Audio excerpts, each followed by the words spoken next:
नमस्कार दोस्तों, स्वागत है आप सभी का हमारे चैनल पर। अभी तक की सारी बड़ी और जरूरी खबरें हम आपके लिए लेकर आए, तो चलेंगे एक एक बड़ी खबर की ओर। लेकिन उससे पहले अगर आप भी चाइना को घुटने के बल झुकते हुए देखना चाहते हैं दोस्तों भारत के सामने, और मानते हैं कि मोदी जी है तो हर चीज मुमकिन है, तो अभी कर दीजिए इस वीडियो को लाइक, चैनल को कर दीजिए सब्सक्राइब, बेल आइकॉन दबाइए, साथ ही कमेंट बॉक्स में लिख दीजिएगा जय हिंद। तो चलते पहली बड़ी खबर की ओर दोस्तों, जहां आपको बताएंगे कि राजनाथ सिंह ने कहा अगर दुश्मन देश हमला करता है तो हम हर बार की तरह करारा जवाब देंगे। जी हाँ दोस्तों, साथ ही बहुत सी बातें कही हैं, बताएंगे क्या क्या कहा उन्होंने। साथ ही आपको बताएंगे जहां पर दशकों पुरानी दुश्मनी ट्रंप ने खत्म करवाई दोनों देशों के बीच। जी हाँ दोस्तों, बताएंगे वो दोनों देश कौन से हैं। साथ ही आपको बताएंगे जहां पर कल पाकिस्तान का स्वतंत्रता दिवस था, लेकिन सेना और पत्रकारों में किसकी बातें हो रही थी दोस्तों, बताएंगे पूरी बात। साथ ही राष्ट्रपति रामनाथ कोविंद ने चीन को क्या संदेश दिया, बताएंगे आपको स्वतंत्रता दिवस के परेड के मौके पर। जी हाँ दोस्तों, साथ ही रूस की वैक्सीन को लेकर अमेरिका ने उड़ाई खिल्ली, बताएंगे दोस्तों आपको। साथ ही आपको बिहार पुलिस में भर्ती निकली है। जी हाँ दोस्तों, सारी बड़ी खबरें, सारी बड़ी स्कीम, सारी बड़ी योजनाएं बताएंगे आपको दोस्तों, तो बने रहिएगा वीडियो के अंत तक। और अंत में इस वीडियो को पूरे भारत में शेयर करना बिल्कुल मत भूलिए। तो पहले बड़ी खबर में चलने से पहले दोस्तों आपको बता दें कि गृह मंत्री अमित शाह की कोरोना रिपोर्ट नेगेटिव आ गई है। जी हाँ दोस्तों, बड़ी खबर है ये भी। कुछ दिन होम आइसोलेशन में रहेंगे गृह मंत्री अमित शाह। जी हाँ दोस्तों, ऐसे में आप उनको बधाई जरूर दे दीजिएगा कमेंट सेक्शन में लिख के। जी हाँ दोस्तों, अब चलते पहली बड़ी खबर की ओर, जहाँ आपको बता दें अगर दुश्मन देश हमला करता है तो हम हर बार की तरह करारा जवाब देंगे। जी हाँ दोस्तों, राजनाथ सिंह का ये कहना है। बता दें कि राजनाथ सिंह ने कल यानी 14 अगस्त को कहा कि भारत दुश्मन की किसी भी हरकत का जवाब देने को तैयार है। हम दिलों को जीतने की कोशिश करते हैं, लेकिन कोई इसका अगर गलत फायदा या गलत मतलब निकाले तो फिर उसको करारा जवाब और करारा झटका देने से पीछे भी नहीं हटते। जी हाँ दोस्तों, साथ ही राजनाथ ने सशस्त्र बलों से कहा कि मैं आपको विश्वास दिलाता हूं कि सरकार वो सब कुछ कर रही है जो आपकी परिचालन आवश्यकता को बनाए रखने के लिए जरूरी है। उन्होंने कहा कि इतिहास इस बात का गवाह है कि भारत ने कभी किसी पर हमला आगे से नहीं किया या किसी दूसरे देश की जमीन पर कब्जा करने की कभी कोशिश भी नहीं की, कभी सोचा भी नहीं। कोशिश तो दूर की बात है, अगर दुश्मन देश पर हमला करता है तो हम हर बार की तरह करारा जवाब देंगे। हम राष्ट्रीय सुरक्षा के दायरे में जो भी कुछ करते हैं हम हमेशा आत्मरक्षा के लिए करते हैं, ना कि दूसरों पर हमला करने के लिए। जी हाँ दोस्तों, अगर आपको भी लगता है कि राजनाथ सिंह ने जो बातें कही हैं भारत के गौरव को लेकर वो एक बिल्कुल सच्ची बात है दोस्तों, तो आप भी 0 से 100% के बीच में उनकी बात का सहमति दिखाइएगा दोस्तों। एक और खबर की माने तो दशकों पुरानी दुश्मनी खत्म, ट्रंप ने कैसे कराई इजराइल और संयुक्त अरब अमीरात के बीच 49 साल बाद दोस्ती। जी हाँ दोस्तों, संयुक्त अरब अमीरात और इजराइल के बीच दशकों से चली आ रही दुश्मनी अब खत्म हो गई है। अमेरिकी राष्ट्रपति डोनाल्ड ट्रंप की मध्यस्थता ने आखिरकार पश्चिमी एशिया के दो शक्तिशाली देशों को एक साथ ला ही दिया। दरअसल संयुक्त अरब अमीरात यानी यूएई और इजराइल ने गुरुवार को उस समझौते के तहत पूर्ण राजनयिक संबंध स्थापित करने पर सहमति जताई, जिसमें अमेरिकी राष्ट्रपति डोनाल्ड ट्रंप द्वारा महत्वपूर्ण भूमिका निभाई गई है। तीनों देशों का कहना है कि इससे पश्चिमी एशिया क्षेत्र में शांति लाने में मदद मिलेगी और इसके तहत इजराइल वेस्ट बैंक के बड़े हिस्सों को अपने में मिलाने की योजना को स्थगित कर देगा। जी हाँ दोस्तों, ऐसे में इन दोनों देशों के एक साथ आने पर दोस्तों आप लोग अपनी क्या प्रतिक्रिया देना चाहेंगे दोस्तों, पॉजिटिव या नेगेटिव जरूर लिखकर बताइएगा कमेंट सेक्शन में। एक और खबर की माने तो कल पाकिस्तान का था स्वतंत्रता दिवस, लेकिन सेना और पत्रकारों में भारत की बढ़ती ताकत पर हो रही थी बात। जी हाँ दोस्तों, आपको बता दें कि कल पड़ोसी मुल्क पाकिस्तान का स्वतंत्रता दिवस था। स्वतंत्रता दिवस की संध्या यानी कि 13 अगस्त को पाकिस्तानी सेना ने प्रेस कॉन्फ्रेंस की और सेना के प्रवक्ता major major general Babar Iftikhar ने कहा कि भारतीय सेना की बढ़ती ताकत के बाद पाकिस्तान भारत से निपटने को तैयार है। पाकिस्तानी सेना की प्रेस कॉन्फ्रेंस में कहा गया कि पाकिस्तानी फौज के रक्षा बजट पर हमेशा सवाल खड़े किए गए हैं, लेकिन पिछले 10 साल से ये बजट घट रहा है। भारत के पास राफेल के 5 विमान आ चुके हैं और रूस से जल्द ही S-400 मिसाइल डिफेंस सिस्टम भी मिलने वाला है। पाकिस्तानी फौज ने कहा कि भारत अपना रक्षा बजट लगातार बढ़ाता जा रहा है, इससे दक्षिण एशिया में शक्ति संतुलन बिगड़ रहा है, लेकिन राफेल और S-400 के बाद भी पाकिस्तान भारत से निपटने के लिए तैयार है। बता दे कि पाकिस्तान ही नहीं बल्कि चीन के पास भी राफेल की टक्कर वाला कोई फाइटर प्लेन नहीं है। ऐसे में दोस्तों पाकिस्तान के पास कुछ ना होते हुए भी भारत से लड़ने की क्षमता वाली बात कर रहा है। दोस्तों इस पर आप किस प्रकार से कटाक्ष करना चाहेंगे, कमेंट सेक्शन में जरूर लिखकर बताइएगा। देखते हैं क्या कहते हैं आप लोग। एक और खबर की माने तो राष्ट्रपति ट्रंप ने फिर की चीन की आलोचना, हांगकांग में लायक की गिरफ्तारी को बताया भयानक। जी हां दोस्तों, अमेरिका के राष्ट्रपति डोनाल्ड ट्रंप ने एक बार फिर चीन की तीखी आलोचना की है। उन्होंने हांगकांग में मीडिया के बेताज बादशाह जिम्मी लाई को विदेशी ताकतों के साथ साठगांठ के संदेह में गिरफ्तार किए जाने को लेकर अपनी प्रतिक्रिया दी है। उन्होंने एक सवाल के जवाब में कहा कि लाई की गिरफ्तारी और वहां के हालात काफी भयानक हैं। वहां जो कुछ भी हो रहा है वो मुझे जरा भी पसंद नहीं है। मैं इस बात को लेकर बहुत ही आहत हूँ। जी हाँ दोस्तों, ऐसे में चीन पर कटाक्ष किया है अमेरिकी राष्ट्रपति डोनाल्ड ट्रंप ने। आप क्या कहना चाहेंगे जरूर बताइएगा। एक और खबर की माने तो मालदीव की परियोजना के लिए 37.4 अरब रुपए की मदद करेगा भारत। जी हाँ दोस्तों, ये भी बड़ी खबर आती दिखाई दे रही है। एक और खबर की माने तो तनाव के बीच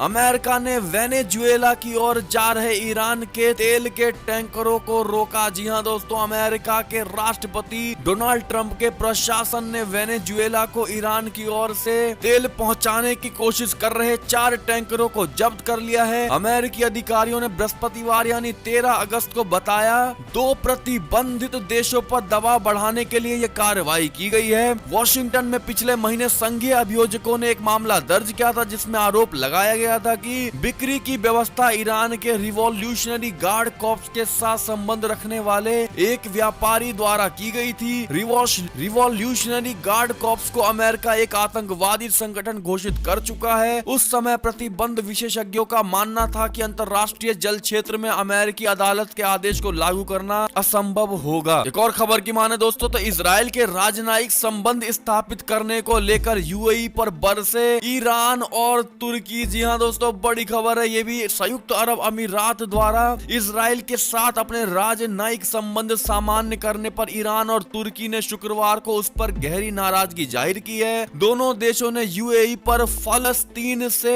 वदा खिलाफी करने का आरोप लगाया। अमेरिका की मध्यस्थता में हुए समझौतों को ईरान के विदेश मंत्रालय ने फलस्तीनी और सभी मुस्लिमों की पीठ पर खंजर मारना करार दिया है। तुर्की ने कहा कि लोग यूएई के इस कपटपूर्ण बर्ताव को कभी नहीं भूलेंगे और ना ही कभी माफ करेंगे। जी हाँ दोस्तों, इस पर आप किस प्रकार से प्रतिक्रिया देना चाहेंगे जरूर बताइएगा। एक और खबर की माने तो राष्ट्रपति कोविंद का चीन को संदेश, कहा अशांति पैदा करने वालों को माकूल जवाब देंगे। जी हाँ दोस्तों, राष्ट्रपति ने स्वतंत्रता दिवस की पूर्व संध्या पर चीन का नाम लिए बगैर सीमा विवाद का जिक्र करते हुए कहा कि आज जब विश्व समुदाय के समक्ष आई सबसे बड़ी चुनौती से एकजुट होकर संघर्ष करने की आवश्यकता है, तब हमारे पड़ोसी ने अपनी विस्तारवादी गतिविधियों को चालाकी से अंजाम देने का दुस्साहस किया। सीमाओं की रक्षा करते हुए हमारे बहादुर जवानों ने अपने प्राण न्योछावर कर दिए। जी हाँ दोस्तों, जैसा कि आप ट्वीट में देख पा रहे होंगे, प्रेसिडेंट ऑफ इंडिया ने यानी कि भारत के राष्ट्रपति रामनाथ कोविंद ने ये बड़ा पहली बार ट्वीट किया है। जी हाँ दोस्तों, ऐसे में आपकी क्या राय है इनको लेकर जरूर बताइएगा। एक और खबर की माने तो सरकार को है आपके स्वास्थ्य की चिंता, आज प्रधानमंत्री मोदी कर सकते हैं बड़ा ऐलान। जी हाँ दोस्तों, आज देश अपना 74वां स्वतंत्रता दिवस मनाएगा। कोरोना संकट की वजह से आजादी का ये जश्न भले ही सीमित हो जाए लेकिन उत्साह में कोई कमी नहीं होगी। हर साल की तरह आज सुबह भी पूरे देश की नजरें लाल किले की प्राचीर से भाषण देते हुए प्रधानमंत्री नरेंद्र मोदी पर होगी। प्रधानमंत्री मोदी लाल किले की प्राचीर से हर साल कुछ बड़ा ऐलान करने वाले हैं। इस साल फिलहाल भी उम्मीद है कि वो कुछ ऐसा ही करेंगे। माना जा रहा है कि प्रधानमंत्री मोदी स्वास्थ्य से लेकर इंफ्रास्ट्रक्चर के विकास के लिए कई बड़े ऐलान कर सकते हैं। जी हाँ दोस्तों, ऐसे में आप भी प्रधानमंत्री नरेंद्र मोदी को स्वतंत्रता दिवस की शुभकामनाएं जरूर दे दीजिएगा दोस्तों, कमेंट सेक्शन में लिख के। देखते हैं कितने लोग देते हैं। एक और खबर की माने तो तीसरे खाड़ी देश के साथ शांति समझौता करने से गर्व महसूस कर रहे हैं नेतन्याहू। जी हाँ दोस्तों, एक और खबर की माने तो जम्मू कश्मीर को लेकर भारत ने चीन में पाकिस्तान के राजदूत को घेरा। जी हाँ दोस्तों, भारत ने जम्मू कश्मीर पर चीन में पाकिस्तान के राजदूत मोइन उल हक के झूठ एवं अर्ध सत्य पर बृहस्पतिवार यानी 13 अगस्त को उन्हें आड़े हाथ लिया और कहा कि इस्लामाबाद द्वारा भर्ती प्रशिक्षित और हथियारबद्ध किए गए आतंकवादियों ने केंद्र शासित प्रदेश में शांति और व्यवस्था भंग की है, जो भारत का एक अभिन्न अंग है। बीजिंग स्थित भारतीय दूतावास ने कहा कि जम्मू कश्मीर में शांति, स्थिरता और प्रगति लाने का भारत का समन्वित प्रयास पाकिस्तान की उस रणनीति के बिल्कुल विपरीत है जो क्षेत्र को कमजोर करने के उद्देश्य से सीमा पार आतंकवाद के अभियान से थोड़ा अधिक है। जी हाँ दोस्तों, ये बड़ा कटाक्ष किया गया है भारतीय दूतावास की ओर से पाकिस्तान को। जी हाँ दोस्तों, एक और खबर की माने तो यूएस से खबर है कि कमला हैरिस भारतीय मूल की जरूर है, लेकिन उनका रुख हमेशा भारत विरोधी ही रहा है। जी हाँ दोस्तों, आपको बता दें भारतीय मूल की अमेरिकी उपराष्ट्रपति उम्मीदवार कमला हैरिस जीतने के बाद भारत के प्रति क्या रुख अपनाएगी ये तो वक्त ही बताएगा, लेकिन उनका अब तक का रिकॉर्ड नई दिल्ली के पक्ष में कभी नहीं रहा है। जी हाँ दोस्तों, कमला हैरिस को मुख्य विपक्षी दल डेमोक्रेटिक ने अपना उपराष्ट्रपति पद का उम्मीदवार बनाया है। ऐसे में दोस्तों आप क्या चाहेंगे, क्या कमला हैरिस की सरकार बननी चाहिए दोस्तों अमेरिका में, या ट्रंप की सरकार बननी चाहिए दोस्तों? कमेंट सेक्शन में जरूर लिखकर बताइएगा। देखते हैं आप लोग क्या चाहते हैं। एक और खबर की माने तो इजराइल यूएई के समझौते से आग बबूला हुआ फिलिस्तीन। एक और खबर की माने तो लाल किले पर आज स्वतंत्रता दिवस समारोह में शामिल होंगे 4000 लोग। कार्यक्रम के लिए हुई है खास तैयारी। जी हाँ दोस्तों, एक और खबर की माने तो टिकटॉक सौदे में अमेरिका को पूरी तरह सुरक्षा और बड़ा लाभ मिलना चाहिए, ट्रंप का ऐसा कहना है। जी हाँ दोस्तों, अमेरिका के राष्ट्रपति डोनाल्ड ट्रंप ने कहा कि टिकटॉक को किसी अमेरिकी कंपनी को बेचने के समझौते में अमेरिका को पूरी तरह सुरक्षा और बड़ा लाभ मिलना चाहिए। उन्होंने चीन के लोकप्रिय एप्लीकेशन के अमेरिका में परिचालन जारी रखने के लिए किसी अमेरिकी कंपनी के साथ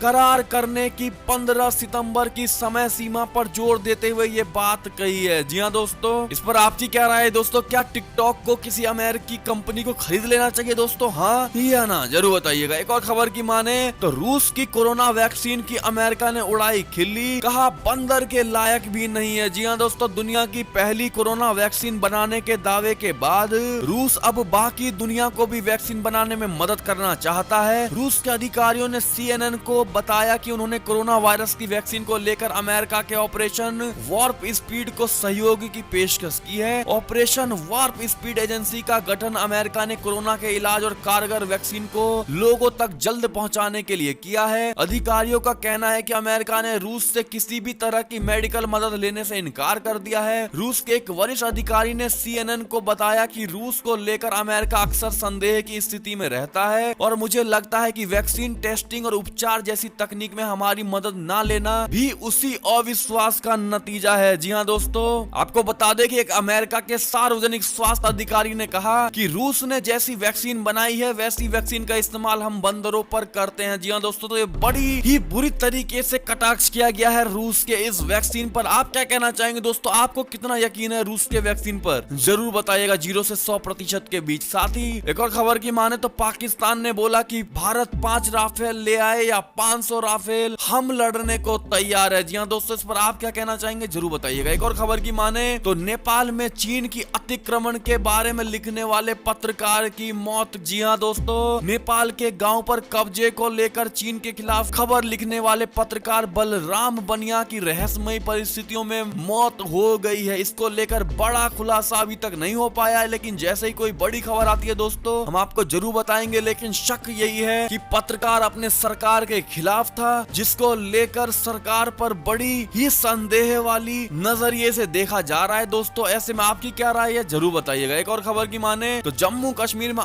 आतंकियों के मंसूबों को नाकाम करने वाले इन जवानों को मिला शौर्य चक्र। जी हाँ दोस्तों, अपनी बहादुरी में जम्मू कश्मीर में आतंकियों के नापाक मंसूबों को नाकाम करने वाले सुरक्षा बलों के वीर जवानों को शौर्य चक्र से सम्मानित किया गया है। जी हाँ दोस्तों, ऐसे में आप भी उनको बधाई जरूर कर दीजिएगा दोस्तों उनके शौर्य और बल के लिए। एक और खबर की माने तो रिपब्लिकन पार्टी की उम्मीदवारी स्वीकार करने पर व्हाइट हाउस से भाषण देना चाहते हैं ट्रंप। जी हाँ दोस्तों, अमेरिका के राष्ट्रपति डोनाल्ड ट्रंप ने गुरुवार को कहा कि वो राष्ट्रपति पद के लिए रिपब्लिकन पार्टी की उम्मीदवारी स्वीकार करने के बाद व्हाइट हाउस से भाषण देना चाहते हैं। ट्रंप रिपब्लिकन पार्टी की ओर से एक बार फिर राष्ट्रपति पद पर काबिज होने की दौड़ में है। ऐसे में दोस्तों आपको क्या लगता है, क्या ट्रंप की सरकार इस बार बन पाएगी, हाँ या ना, जरूर बताइएगा। एक और खबर की माने तो बिहार विधानसभा चुनाव में महाराष्ट्र के इस नेता को मिली बड़ी जिम्मेदारी। जी हाँ दोस्तों, आपको बता दें कि क्या सुशांत सिंह राजपूत का केस बनेगा चुनावी मुद्दा। बीजेपी ने फडणवीस को बनाया बिहार का चुनाव का प्रभारी। जी हाँ दोस्तों, महाराष्ट्र के पूर्व मुख्यमंत्री देवेंद्र फडणवीस को बिहार चुनाव का प्रभारी बनाया जाएगा। वो पार्टी महासचिव भूपेंद्र यादव के साथ बिहार चुनाव की रणनीति बनाएंगे। माना जा रहा है कि एक्टर सुशांत सिंह राजपूत केस का असर बिहार चुनाव पर पड़ेगा। यही वजह है कि बीजेपी ने इस मसले को मुद्दा बनाया और देवेंद्र फडणवीस को मैदान में उतार दिया। ऐसे में आपकी क्या राय है दोस्तों, क्या बिहार में बीजेपी की सरकार बन पाएगी, हाँ या ना, जरूर बताइए। और दोस्तों अगर बीजेपी की सरकार बनी तो आप लोग मुख्यमंत्री के रूप में किसको देखना चाहेंगे दोस्तों, क्या वापस से नीतीश कुमार को ही देखना चाहेंगे, आपकी क्या राय है जरूर बताइएगा। एक और खबर की माने तो रूस की वैक्सीन की कामयाबी के दावे की WHO ने भी खोली पोल। जी हाँ दोस्तों, आपको बता दें WHO का कहना है कि रूस की वैक्सीन उन 9 वैक्सीनों में शामिल नहीं है जो अपने एडवांस स्टेज की टेस्टिंग में है। जी हाँ दोस्तों, ऐसे में घोर बेइज्जती की गई है रूस की, अमेरिका से लेकर WHO तक ने। आपका क्या मानना है जरूर बताइएगा। एक और खबर की माने तो 5 सालों के इंतजार के बाद पत्रकार ने पूछा ऐसा सवाल कि डोनाल्ड ट्रंप के चेहरे का उड़ गया रंग। जी हाँ दोस्तों, आपको बता दें कि गुरुवार को व्हाइट हाउस में आयोजित प्रेस ब्रीफिंग के दौरान SV डेट ने डोनाल्ड ट्रंप से पूछा कि आपने अब तक के कार्यकाल में अपने अमेरिकियों से जो झूठ बोला उसके लिए आपको कोई पछतावा है। ये सवाल सुनते ही ट्रंप चौंक गए और उन्होंने कहा कि आपने क्या बोला है। जी हाँ दोस्तों, तो ये बड़ी खबर थी। एक और खबर की माने तो स्पाइस जेट यानी व्हाट्सएप पर ही मिलेगा बोर्डिंग पास, चुटकियों में वेब चेकिंग होगी। जी हाँ दोस्तों, अगर आप स्पाइस जेट से सफर करते हैं तो आपको वेब चेकिंग और बोर्डिंग पास के लिए मारामारी करने की जरूरत नहीं है। स्पाइस जेट अपने यात्रियों को व्हाट्सएप पर ही बोर्डिंग पास भेजेगा। इसके लिए स्पाइस जेट ने ऑटोमेटेड कस्टमर सर्विस और चेक इन फैसिलिटी की शुरुआत की है। जी हाँ दोस्तों, तो ये बड़ा इनिशिएटिव लिया गया है स्पाइस जेट की ओर से। ऐसे में आपकी क्या राय है जरूर बताइएगा। एक और खबर की माने तो कोरोना के लक्षणों का संभावित क्रम पता लगाने में कामयाब हो गए वैज्ञानिक। जी हाँ दोस्तों, एक और खबर की माने तो जम्मू और कश्मीर की तस्वीर बदलने के लिए प्रधानमंत्री मोदी का प्लान, जल्द हो सकता है बड़ा ऐलान। जी हाँ दोस्तों, जैसे ही ऐलान होगा हम आपको तुरंत बताएंगे। एक और खबर की माने तो कोरोना वैक्सीन लॉन्च करने के बाद रूस का दावा 2 सालों तक छू नहीं सकेगा वायरस। जी हाँ दोस्तों, अंतिम खबर की ओर चलें दोस्तों तो बिहार पुलिस में SI और सार्जेंट की 2213 भर्तियां, पढ़ें योग्यता परीक्षा चयन समेत 10 खास बातें बता दें आपको दोस्तों कि बिहार पुलिस अवर सेवा आयोग ने बिहार पुलिस में सब इंस्पेक्टर की 1998 और सार्जेंट की 215 भर्तियां निकाली है। इन पदों के लिए ऑनलाइन आवेदन की प्रक्रिया आप इस वेबसाइट पर जाकर जो स्क्रीन पर दिख रहा होगा www.bpssc.bih.nic.in पर 16 अगस्त 2020 से शुरू होगी। आवेदन की अंतिम तिथि 24 सितंबर है दोस्तों। ऐसे में आप स्क्रीन पर पढ़ सकते हैं शैक्षिक योग्यता, वेतन, साथी क्या कद चाहिए और लास्ट डेट क्या है दोस्तों, आप देख पा रहे होंगे। तो आप ये सब पढ़ करके अगर आप इंटरेस्टेड है तो कृपया करके जरूर अप्लाई करिएगा। आप में से कितने ऐसे लोग हैं जो लोग इंटरेस्टेड है, कमेंट सेक्शन में जरूर लिखकर बताइएगा दोस्तों, ताकि आपके सारे कंफ्यूजन दूर करने के लिए हम नए खबर में आपको ये सारी बातें बताएंगे। और ये थी अब तक की सारी बड़ी खबरें। आपको हमारी खबरें कैसी लगी, आशा करता हूँ अच्छी ही लगी होगी। अगर जरा भी अच्छी लगी है दोस्तों तो इस वीडियो को अभी अपने भाई बंधुओं में व्हाट्सएप, फेसबुक पूरे भारत में शेयर करना बिल्कुल मत भूलिएगा दोस्तों। और अभी कर दीजिए इस वीडियो को लाइक